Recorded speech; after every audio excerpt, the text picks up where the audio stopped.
Gold teeth to gold jacket. Pretty cool saying by the Edge in his Hall of Fame speech this last weekend as he was immortalized into bronze at the NFL Hall of Fame in beautiful Canton, Ohio. Did you put your grill in while you were watching it? No. Actually, funny story there. I had my grill in, but mine's more icy. It's less gold, more diamonds, and top and bottom. And when I was actually getting the sculpture done, I was posing for my bronze bust for my NFL induction. I took them out and totally forgot them there. So I hate when that happens. I know. I'm kind of bummed because those were special to me. I watched Peyton's acceptance speech last night. It's very well written, as you would expect it would be. Very polished, thanking a variety of folks. It was good. He had a nice little ribbing of Brady there, which I didn't see that, but I read about. What did he say? On the Brady part or just in general? No, on the Tommy Tennant. Something to the effect of how they only had like 6 minutes to speak. And he blamed Ray Lewis, old Ravens linebacker, for botching that. Yeah, well, he had like an hour and a half speech. Something like that, yeah. And so he said, well, don't worry, Tom, in the year 2035, when you're your first ballot Hall of Famer, you'll be able to do is something like, tweet it out on Twitter or send out an Instagram post, and that's pretty much all he'll be relegated to. Gotcha. He did get a rouse of boos in the crowd, which was kind of funny. It was. Yeah. It was nice. Yeah. But it was good. I mean, I saw some pictures. Looked like I had a pretty nice party that night. And there's Peyton, in his new Hall of Fame jacket like this, and just sweating through the undershirt. It's like, oh, must be hot, but whatever. It's a good time, I'm sure. Yeah, I must have lost my invite in the mail, but whatever. Well, my aim, I'm going in 2024. I'm a year off because of COVID, so they pushed everyone back. So I'll make sure you're there. Okay, cool. Yeah, everyone thinks I'm joking. I'm actually been second ballot. I was close calling the first. No. All right. Too many options to carry that one on. No, the reality is I wasn't there because I was in Nashville driving in the IndyCar race. It was going well until I got wrecked out 23,000 times over. I didn't really watch a lot of the race, but 2 hours after it started, I walked by a TV where it was on, and they're on like lap 25 out of 80. I was like, oh my gosh, why is this? Did it start late? Was it raining? Yeah. Like, no, they're yellow, yellow, yellow, red, yellow, yellow. It looked a little sloppy. Yeah, I watched the whole thing. Yeah. It was that way. And fortunately, I will say for IndyCar, the end built some excitement. And then unfortunately, until Colton lost it in that corner. But it was starting to build some excitement. But I will say it was very interesting to see that. Why am I blanking on the winner? Marcus Ericsson, who basically had that. He launched himself in the back of Sebastian Bourdais' car, launched his car, came down from 4 or 5 feet, and he ends up winning the race. Like, I'm surprised something else wasn't broken on that car. Correct. Unbelievable. Yeah, I did see a replay of that, and I don't know how all he had was nose cone damage. You'd think suspension, no front end suspension, been just smoked by that impact, but spin and win, and I think they said something like the launch and win. Mm-hmm. Spin and win, 1985. Danny Sullivan won it that year. For those historians, my name is Donald Davidson. The following year was Bobby Rahal. My first Indy 500. 86. Visited. Mm-hmm. Yep. Bobby Rahal is Lebanese. There you go. And he spoke that subsequently at the American Syrian Lebanon Brotherhood Club convention. He was I don't know why I remember those random things, but he and Kanan have the same helmet manufacturer. They have to elongate the front a little bit, just like you and I would have to make sure our nose can fit in there. He had the big nose. He had he had the 80s porn stash. Absolutely. And the goofy glasses. Yes. But a hell of a racer. That's true. Only downside is he's a Buckeye fan, but we can't all be perfect. So. Correct. Anyway, all right.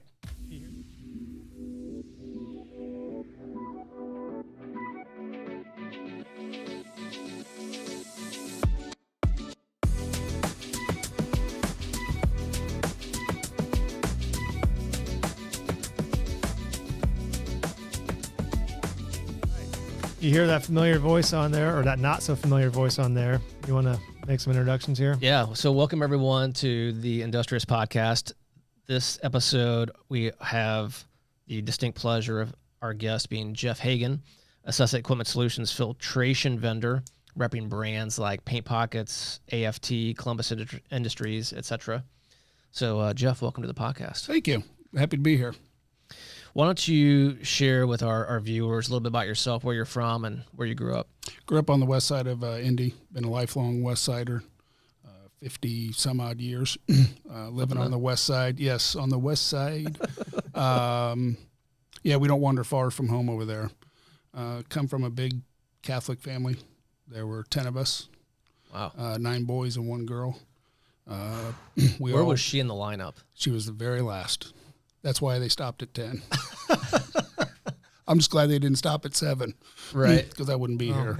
So are you 8 or 9? I'm 8. 8? I'm 8. Okay. And then obviously a younger brother than my youngest sister. So who's louder, the 9 boys combined or the 1 girl? The 1 girl. Yeah. I mean, that was really a setup. Yeah, she's an absolute sweetheart. She really is. But I can't imagine any guy in, I guess, maybe not grade school, but let's say high school or college wanted to date her and have to deal with 9 older brothers. Yeah. It was interesting. So yeah, I've been out on the west side all my life. Started in an industry probably 35 years ago, selling for a local company, selling spray equipment. Okay. They purchased a filtration company probably 8 years after I was there. So I kind of just slid over to the filtration division of the company. And the rest is history, so they say. I've stayed in filtration the whole time. We primarily do paint booth filtration. We do get into HVAC filtration. So that's kind of the background. I had an uncle who was in the same industry. Okay. I was going to say, ask you what led you in to be in the beginning? Was just looking for a job, and that happened to be one. And I was working at UPS at the time. Okay. And I was a line shift manager. And I was 21, got married at age 21, and UPS paid well. Yep. But I wanted something full-time. I knew several drivers there at UPS that drove the brown trucks and started inquiring about how long it would take for me to become a driver, because that's what I ultimately wanted to do. And they said 7 to 8 years is what it would take, where the backup was at that point in time. And I said, I can't wait that long. Right. So I started some inquiries. A cousin of mine worked for a company called American Industrial Corporation. He said, we're hiring in the shipping and receiving department. Here's what it's offering. So I went and left and went over there to work, 21 years old. Worked up into customer service from there, then got into outside sales, where I sold into northern Indiana, north of Indianapolis, about to Fort Wayne in that band there. Okay. Just starting out, getting my teeth cut, so to speak. Sold Inkstavillus, Ransburg, electrostatic equipment, pumps, guns, all the stuff. And then, like I said, they purchased a filter company by the name of Quick Filter, which was up on the northwest side of town. After I was there for 6 years, and they needed a salesman for it. So the president came and said, we've got this position. Do you want it? I'm like, filters? What fun can be in filters? It was the best move I made. Yeah. Yeah. So did that, started that, sold for them till the age of about 35. So last year? Yes, exactly. Yes, I wish. I had hair back then, a little bit. Me too. Not much less than what I have now. But anyway, myself and another salesman that worked there left out of there and started our own company. And that was 2001. Okay. And we've been going ever since. Yeah. Started out at the bottom and had some help along the way. A gentleman by the name of Dick Bagoon. Some of you might know him, was the old owner of American Industrial Corporation, the place where I left out of. Myself and my business partner left out of, should I say. And he was dabbling in some machine parts on the east side of town. And we kind of got together, and he helped launch what is now TriStar Filtration. So TriStar, where did the name come from? What's the meaning? At the time, there were three of us. Okay. There was myself, my current business partner, and another gentleman who sold just the electrostatic guns, systems, spray guns, that kind of thing. So there was actually two TriStars. There was a TriStar Industrial, which was basically the equipment side, and then TriStar Filtration, which was me and us, and my current business partner. So the TriStar Industrial kind of went away, and we maintained the TriStar Filtration end of it. Gotcha. So you mentioned previously that the majority of the filtration that we look at today is for paint booths, but you also get into some HVAC. Correct. For the layman viewer, can you give a very Cliff Notes version of the different types of filtration out there that Sure. you not only do you primarily deal with, but in general? Sure. The start at the bottom, so to speak, from efficiency, price point, that type of thing. It's fiberglass media. You see a lot of fiberglass media in wood shops, smaller shops. It's a price point purchase. You can get it relatively cheap. The next step up from that would probably be paper and paper poly. So it's a slit and expanded paper. And then on some of the products, they'll put a polyester layer on the back to help increase efficiency of the product. Step up or equal to that is probably just what we call flat polyester. It's just a polyester media anywhere from 1 inch thick to 2 inches thick, and it operates on a strainer principle. Then the next step up from that, we think, is the best product out there, and that's paint pocket product, which is a polyester media, but it employs a slit and expanded polyester on the front of it.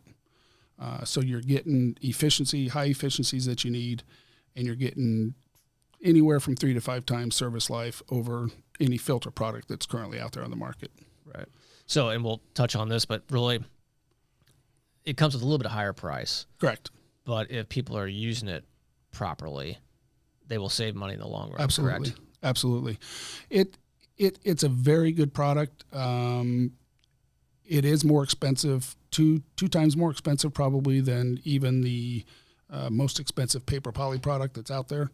But the cost effectiveness of the product will typically 9 times out of 10 outperform any product that's out there on the market. Yeah. We've had a lot of success with it. I think we picked up the product line in 2005, and it's been a huge success for us. Yeah, I think it's the old adage of price versus cost. Correct. If you get lost looking just at the price on the front end, and you never sit down after some time, let's say a year's worth of spend, and compare to what you would have actually spent if you had been focused on the cost, you realize, oh boy, price was less, but I actually spent more. Yep, absolutely. And it's not just the price of the product, it's the price of disposal. Because if you're disposing of 2 to 3 times less product, you're putting that much less product into landfills, into wherever you have to send your product to. So environmentally, that way it's better than when you talk shipping, to get the product into you. If I need 3 times less product, I'm getting 3 times less the shipment. Right. So there's a lot of hidden cost savings that are in there that a purchasing agent may not. They're going to look at, well, this is $1, this is 75 cents. I'm going with the 75-cent one. Mm-hmm. But that 75-cent filter will cost you $2.25 compared to that $1 that you've spent on the paint pocket product. Right. It works in almost every application, from air dry to bake enamels, acrylics, any paint product that's being used out there. Most of the stuff we're seeing, as I'm sure you guys are, is water-based material. The real dry overspray. It works great on that. I won't say that we haven't gone into a place and not converted that account to paint pockets, but there's been very few that we haven't. Yeah. Typically where we lose or where we don't gain the account is if it's a spray booth issue, where it's not, the volume of air is not, something's not right in the paint spray booth. Sometimes it's just an odd coating that a fiberglass filter or a paper filter works better on. We still sell a lot of fiberglass. We still sell a lot of paper. But the bulk of what we sell that we've had the most success with is the paint pocket filter. Yeah. I know since launching Accessa Equipment Solutions in October, two main areas have really stood out from a sales perspective. One is the abrasive side, but one is certainly the filtration side. And of the filtration products, the paint pockets has been a no-brainer. Mm-hmm. When you talk about that product to customers, and you've been on multiple visits with our reps, it's not been too hard of a sell for most. Mm-hmm. Correct. Yeah, it's not fiberglass, and fiberglass has its inherent issues as far as handling. If anybody's ever handled insulation in an attic, get the fibers in your fingers. Whenever we move the product out there, we're always gloved up and to protect ourselves as best we can against it. And it's an easier product to operate. Doesn't shut off airflow as quick as what a fiberglass filter does. Fiberglass media tends to what we call face load, where the face of the filter is loaded with the paint. Okay. Prematurely cuts off airflow. There's not a lot of depth loading qualities to the lower to middle end fiberglass products. Plus, the thing that's making paint pockets even more advantageous now is in the last 7-8 months, I've had 3 increases on fiberglass paint media. Right. And they're saying it's not going to stop. It's going to just keep going up to where I won't say they're going to price themselves out of the game, but it makes our products more attractive than the fiberglass media. For you. Correct. Yeah. Correct. So taking a quick step back for the listeners out there who have nothing to do with our industry, something you can picture is everyone, well, hopefully everyone has changed their furnace filter before. And just like was mentioned that TriStar supplies the HVAC industry in the industrial coatings world for those who are spraying powder coatings or liquid coatings in particular. It's filtration. When you put a furnace filter in, you're filtering the incoming air and filtering out the dirt and impurities before that air gets treated, either cooled or heated and blown into your, around your house, because you don't want dirt and soot and anything else just freely floating around your house. In this case, while it does work that way for shops who have air makeup systems and they're filtering the inbound air, what we're talking about is filtering the outbound air. Correct. So being in the spray booth when the applicator sprays the coating onto their part, any atomized liquid droplets that are sprayed past the part, which is called overspray, is being sucked by air, like an outbound fan pulling air out through a filter. And there are a handful of reasons why, but I'll let you kind of address the main reason why it's required that they filter that outbound air, and it's because of you can't send the overspray out into the atmosphere. Yeah, it's environmental. Correct. It's a big environmental issue. So what the OSHA and EPA has stated is you must have some sort of filter in there that meets a minimum efficiency standard in order to operate a paint spray booth. And in addition to that, you must maintain a certain level of airflow inside that booth over the operator's back, whether it's a man person in there, a man or woman in there spraying. You must maintain 100 feet a minute of constant air velocity over their back so that the overspray is not coming back to them. It's getting exhausted through the filters. So the minimum efficiency rating is 99.8%. There's not a filter on the market that does not meet that standard. There are some that do it better than others, a lot better than others. That's why we see the lower end product still in use, because it does meet that standard, and it's a less expensive filter. Unless it's clogged and they haven't changed it. Correct. Which never happens. No, never. Nor do they ever sweep them, vacuum them, or take them outside and shake them out. Right. So to that point, yeah. What do you typically see in the field if you go into a place that's not buying from you, and maybe they're using one of the, well, I guess it could be a higher end too if they're not changing the same type of issue. What do you see oftentimes is like, oh wow, red flag for sure. Gaps in the filters, especially if there's blanket filter media. So gaps where there's space where there's free flowing air not going through the filters. Unfiltered. Yeah. Or squares where they've got like, it's like a, what's that? Connect 4. Oh, yeah. So you got like holes. Yeah. Yeah. I ran out of filters, or this one fell out and I just left it open. Correct. So there's two basic types of ways to put the media in the booth, either in a square pad form, like we talked about, and the most popular sizes of those are 20 by 20 or 20 by 25. Or in higher production operations, you'll see what we call blanket media. It's the same media, it's just in a blanket form. And that width can be anywhere from 30 inches to 60 inches, and then whatever length on the blanket. Dear listeners, picture a big like duvet or comforter rolled up that you then unfurl and stick on the wall, and don't let air come through. Correct. Or let air come through, but don't let the dirt come with it. Correct. So, what you'll see on that is an operator will, he's not getting enough airflow, so he'll go and part the filters. And now that paint's just going through unfiltered, and a vast majority of that paint is going through unfiltered. So it's clogging your fan blades, it's coating your stack, it's coating your roofs, and a lot of times we see coating employees' cars out in the parking lot.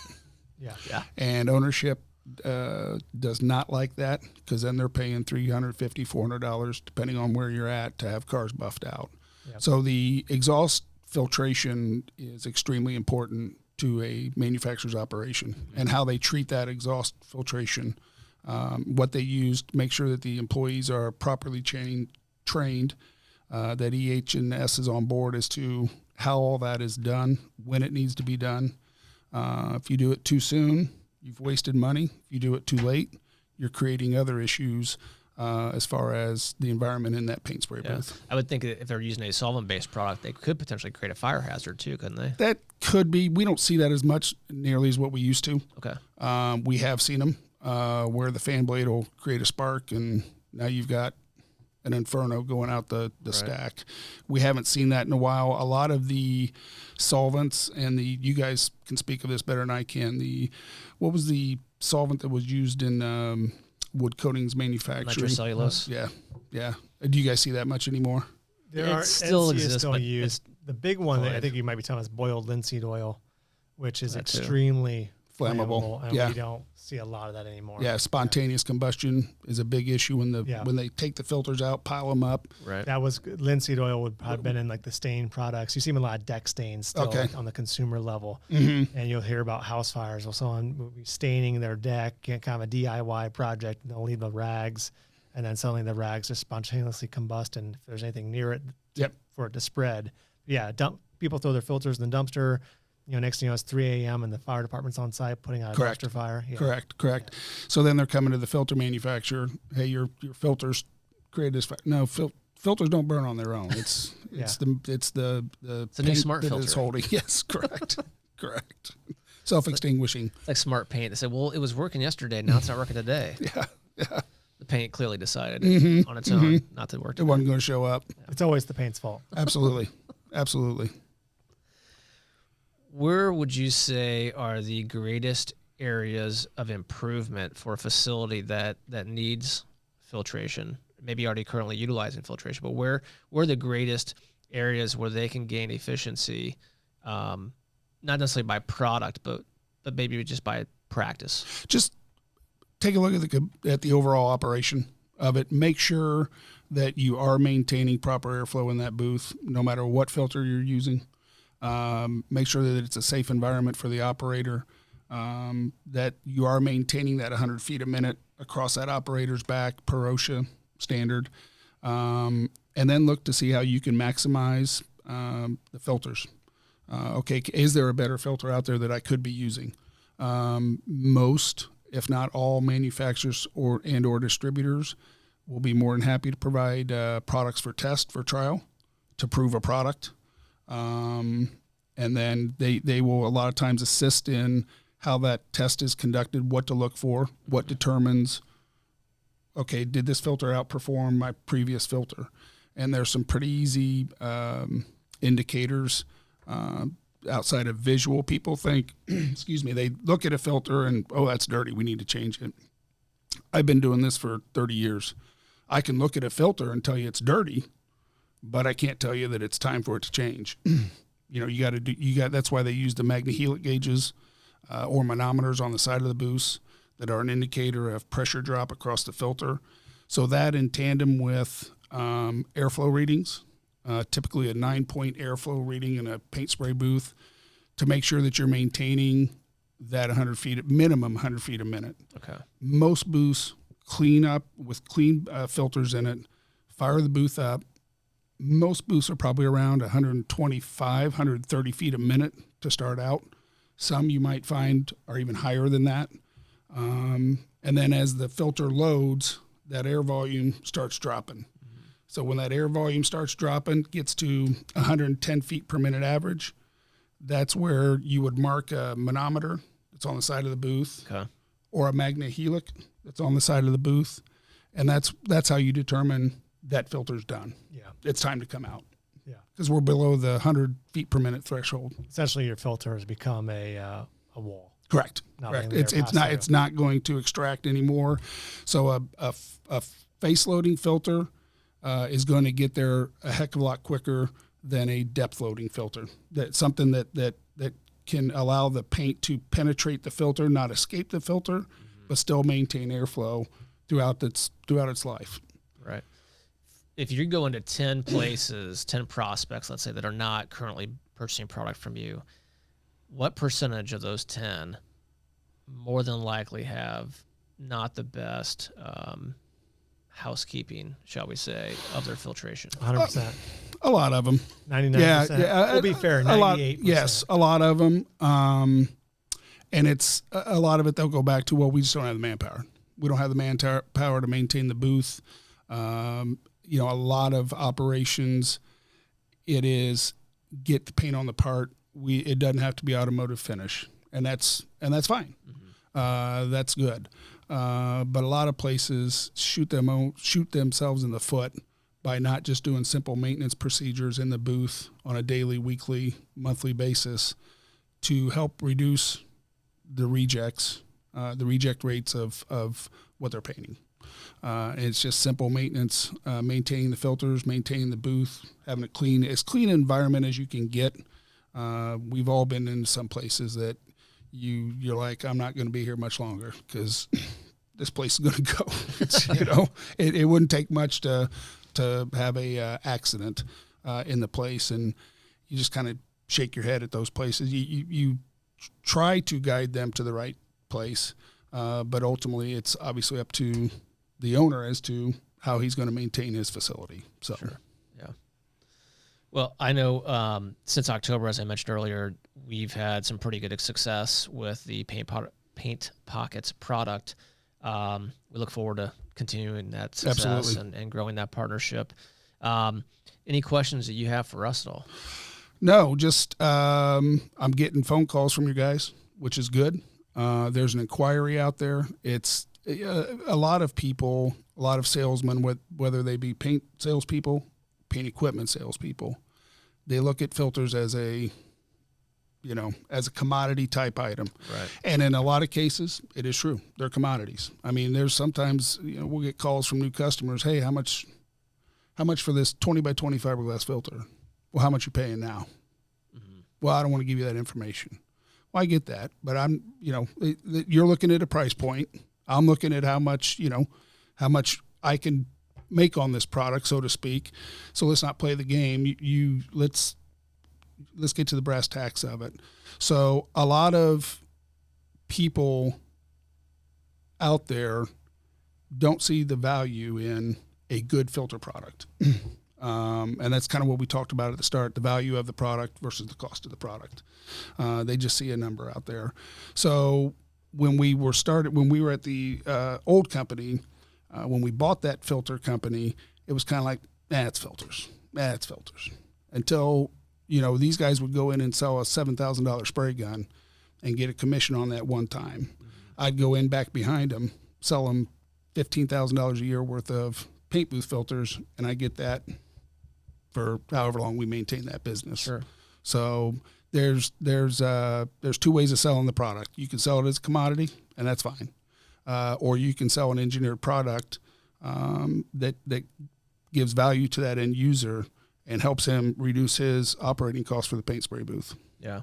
Well, I think the bulk of the products that the Accessa family of companies sell in many eyes are considered commodities, but I would say that the bulk of the products that we carry tend to be the good or higher end of those categories, and most of which have kind of that, as you mentioned, engineered mentality. So that's why I think the paint pockets is a perfect fit, because sure, you might think of the air filters as a commodity if you want to look at it that way, but there is a true value add with that product, and I think that's why it makes better sense, or it certainly made better sense for us to certainly carry that versus just the same old fiberglass filter that you can get anywhere. Yep, literally at a hardware store. Yeah, which is fine. I mean, it's got its niche out there. Sure. But there are. I firmly believe there's better products out there. Yeah. Well, we appreciate your technical expertise behind it and assisting us with that, and we look forward to continuing that partnership. And so do we. Ahead. So do we. It's trending in the right direction. We're doing some good things at some of your satellite branches over in Illinois, and looking forward to continuing to grow that. Yep, agreed. Well, maybe we'll let you come east into Ohio. I mean, you said you like to stay west, but I would love to. We need to go out to Denver sometime, don't we? Denver, Chicago, Michigan, Ohio. I mean, all over. We'll line it up. All over, absolutely. Yeah. Look forward to it. Road trip. Yeah, Arizona in January. Absolutely. Well, we don't really do that much business in Arizona, but we can go there in January. Play golf. We go out there, play some golf, call a few customers, have a good old time. Yeah. Just no 7-hour-long scrambles. That's right. All right, Jeffrey, thank you for coming on the Industrious Podcast. Appreciate it. We appreciate you, and thanks again for your partnership, and looking forward to the future. Thanks, guys. Thanks for having me. Thank you.